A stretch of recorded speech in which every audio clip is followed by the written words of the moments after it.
இலங்கை கடற்படை மீண்டும் அட்டகாசம். மேலும் 24 தமிழக மீனவர்களை கடத்தியது. ஸ்பெக்ட்ரம் ஊழல். ராஜா மற்றும் அம்பானியிடம் நடத்திய விசாரணையில் முக்கிய தகவல் சிக்கவில்லை. ஆந்திர சட்டப்பேரவையில் கடும் அமளி. ஆளுநர் உரையை தெலுங்கானா எம்எல்ஏக்கள் கிழித்து எறிந்தனர். முல்லை பெரியாறு அணை விவகாரம். ஐவர் குழுவினர் முக்கிய ஆலோசனை.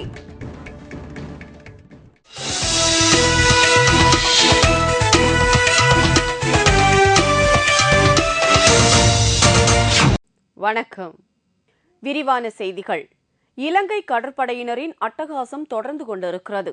2 தினங்களுக்கு முன்பு தமிழக மீனவர்கள் 106 பேரை பிடித்துச் சென்ற இலங்கை ராணுவம் மேலும் சில மீனவர்களையும் பிடித்துச் சென்றதாக தெரிய வருகிறது. இது தவிர இந்திய கடல் பகுதியில் மீன்பிடித்த தமிழக மீனவர்கள் மீது இலங்கை கடற்படை பெட்ரோல் குண்டு வீசி தாக்குதல் நடத்தியது தெரியவந்தது. இந்த வகையில் 24 மீனவர்களை இலங்கை கடற்படை கடத்திச் சென்றுள்ளது. இதைத் தொடர்ந்து யாழ்ப்பாணத்தில் உள்ள இந்திய தூதர் மகாலிங்கம் கூறுகையில், இந்திய மீனவர்கள் அனைவரையும் விடுவிக்க முயற்சிகள் மேற்கொண்டு வருவதாக தெரிவித்தார். இலங்கை பிடித்துச் சென்றுள்ள தமிழக மீனவர்கள் அனைவரும் ஒரு சில நாட்களில் தமிழகம் திரும்பி விடுவார்கள் என்றும் அவர் கூறினார். ஸ்பெக்ட்ரம் ஊழல் வழக்கு தொடர்பாக முன்னாள் அமைச்சர் ராசா, தொழிலதிபர் அம்பானி ஆகியோரிடம் நடத்திய விசாரணையில் முக்கிய தகவல்கள் எதுவும் சிபிஐக்கு கிடைக்கவில்லை. முன்னாள் அமைச்சர் ராசாவை சிபிஐ காவலில் எடுத்து விசாரித்து வருகிறது.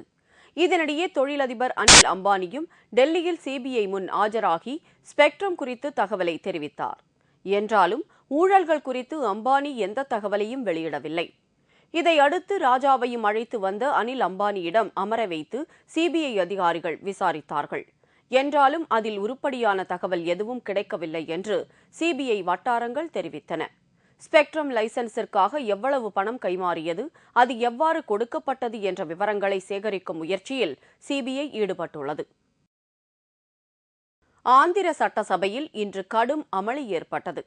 ஆந்திர சட்டப்பேரவை தொடரின் இன்றைய முதல் நாள் கூட்டத்தில் ஆளுநர் உரை நிகழ்த்தினார்.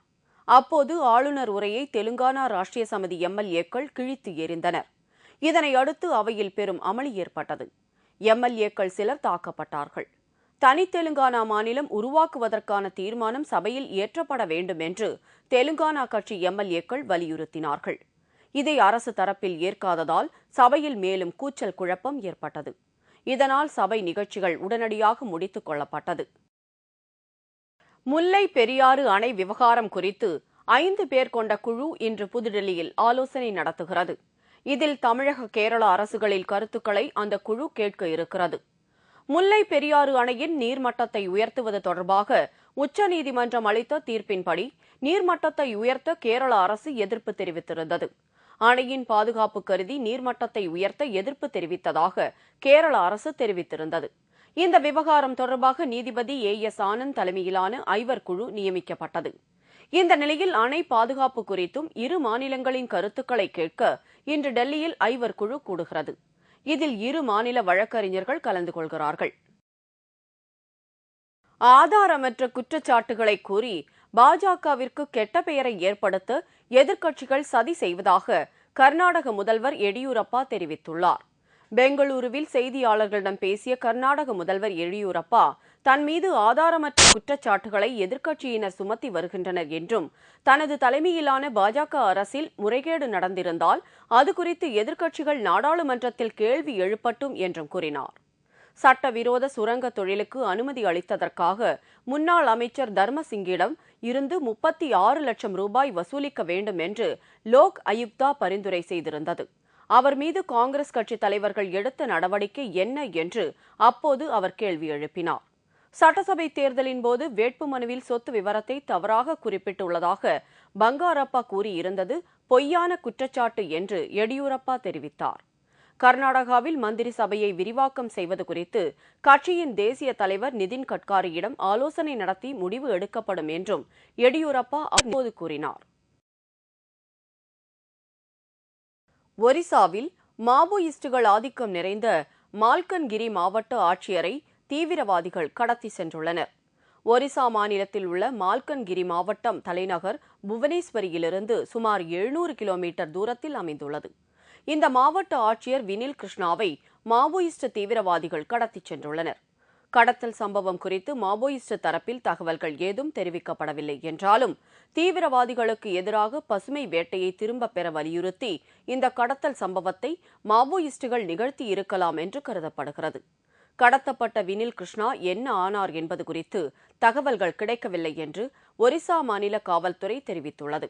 கடத்தப்பட்ட மாவட்ட ஆட்சியர் வினில் கிருஷ்ணா சென்னையில் உள்ள IITயில் படித்தவர் ஆவார். மக்களிடையே எளிமையாக பழகக்கூடியவர்.